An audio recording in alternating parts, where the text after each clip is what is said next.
কচু বাটা তো অনেক রকমভাবেই করেছেন, তবে একদিনের জন্য হলেও ঠিক এই রেসিপিটি ট্রাই করবেন। গ্যারান্টি দিয়ে বলতে পারি, মুখের থেকে কিন্তু স্বাদ কখনোই ভুলতে পারবেন না। নমস্কার বন্ধুরা, শ্বশুর বোমা রান্নাঘর অ্যান্ড ব্লগ চ্যানেলে সকলকে স্বাগত। তাহলে কি করে রেসিপিটি তৈরি করব সেটাই দেখে নেওয়া যাক। প্রথমেই এইখানে নিয়েছি মান কচু, আর কচুর মোটা করে খোসা ফেলে তারপরে ছোট ছোট টুকরো করে নিয়ে ভালো করে জল দিয়ে ধুয়ে ফিরে আসছি। কচুটা ছোট ছোট টুকরো করে নিয়ে ফিরে এসেছি, আর 4-5 বার ভালো করে জল দিয়ে ধুয়ে নিয়েছি। এইবার মিক্সিং জারের মধ্যে দিয়ে পেস্ট করে নেব। মিক্সিং জারের মধ্যে কচু টুকরোগুলো দিয়ে তারপরে এর মধ্যে অল্প পরিমাণ জল দেব ঝালের জন্য পরিমাণ অনুযায়ী কাঁচা লঙ্কা। তবে যেহেতু কচু বাটা, সেই কারণে একটু ঝালটা বেশি হলেই ভালো হয়। পেস্ট করে নিয়েছি। এবার একটি পাত্রের মধ্যে সম্পূর্ণ পেস্টটা ঢেলে নেব। এইখানে নিয়েছি দুটো ছোট সাইজের ইলিশ মাছের মাথাটার আঁশ ভালো করে ছাড়িয়ে নিয়ে জল দিয়ে ধুয়ে এর মধ্যে দিয়ে দিচ্ছি হলুদ আর লবণ। হলুদ লবণ মাখিয়ে নিয়ে তারপরে গ্যাসের ওভেনে কড়াই বসিয়ে কড়াইটা ভালো করে গরম করে দিয়ে দিয়েছি সর্ষের তেল। তেল গরম হয়ে গেছে, এবার মাছের মাথাগুলো আস্তে করে গরম তেলে ছেড়ে দেব। আর গ্যাসের ফ্লেম মিডিয়াম টু লো দিয়ে ভালো করে কিন্তু মাছের মাথাটা লাল লাল করে ভেজে নিতে হবে। মাছের মাথার দুই পিঠই একদম লাল লাল হয়ে গেছে, আর সুন্দর কিন্তু ভাজাটা হয়েছে।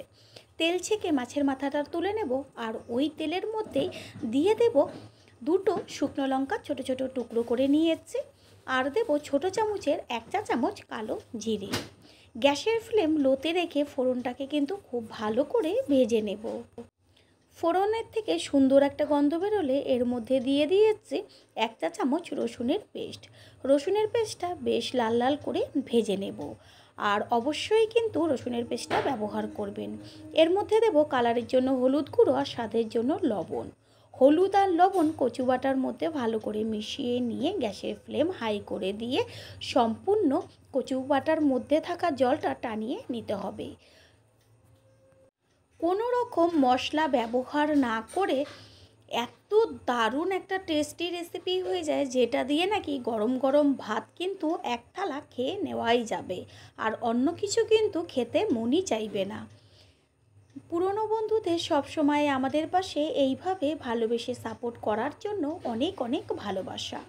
যখন দেখবেন কচুর থেকে অর্ধেক জল টেনে গেছে, ঠিক এই সময়ই এর মধ্যে দিতে হবে যে ভেজে রেখেছিলাম মাছের মাথা, সেটা। ইলিশ মাছের মাথা দিয়ে একবার ঠিক এইভাবে কচু বাটাটা তৈরি করে দেখবেন যে কতটা টেস্টি হয়। নতুন বন্ধুদের আমাদের চ্যানেল ভিজিট করার জন্য আন্তরিক শুভেচ্ছা। আমাদের রেসিপিগুলো যদি ভালো লেগে থাকে সাবস্ক্রাইব করে দেওয়ার অনুরোধ রইল, ও পাশে থাকা বেল আইকনে ক্লিক করলে পরবর্তী ভিডিওগুলো সবার আগে আপনাদের কাছে পৌঁছে যাবে। প্রথমে কিন্তু কড়াইতে যখন কচু বাটাটা দিয়েছিলাম কতখানি ছিল, কচুর থেকে যত জল টেনে আসবে ততই কিন্তু পরিমাণে কমে যাবে, আর বেশ একটা আঠালো ভাব চলে আসবে। এটা কিন্তু সম্পূর্ণ হয়ে গেছে, জল আর নেই। এবার এর মধ্যে দিয়ে দিয়েছি বড় চামচের 1/2 চা চামচ চিনিটা মিশিয়ে নিয়ে তারপরে যত শুকিয়ে আসবে ততই কিন্তু কড়াইয়ের চারদিকে ছেড়ে যাবে। খুন্তি দিয়ে বেশ আস্তে আস্তে করে তুলে নিলেই কিন্তু হয়ে যাবে। কচু বাটা কিন্তু একদম রেডি হয়ে গেছে। এবার গ্যাস অফ করে দিয়ে নামিয়ে নেব। তৈরি হয়ে গেল আজকের রেসিপি মাছের মাথা দিয়ে কচু বাটা। আশা করি রেসিপিটি ভালো লাগলো, আর যদি ভালো লেগে থাকে একটা লাইক, কমেন্ট, পারলে একটা শেয়ার করে অবশ্যই জানাবেন। আপনাদের দেওয়া একটা লাইক ও একটা শেয়ার কিন্তু আমাদের কাছে অনেক অনেক গুরুত্বপূর্ণ, তাই কেউ লাইক ও একটা শেয়ার করতে একদমই ভুলবেন না। রেসিপিটি যদি কেউ ফেসবুক থেকে দেখে থাকেন ফলো করে পাশে থাকার অনুরোধ রইল। All friend, thanks for watching my video. আপনারা সকলে ভালো থাকবেন, সুস্থ থাকবেন। আবারও দেখা হবে অন্য কোনো রেসিপির এপিসোডে।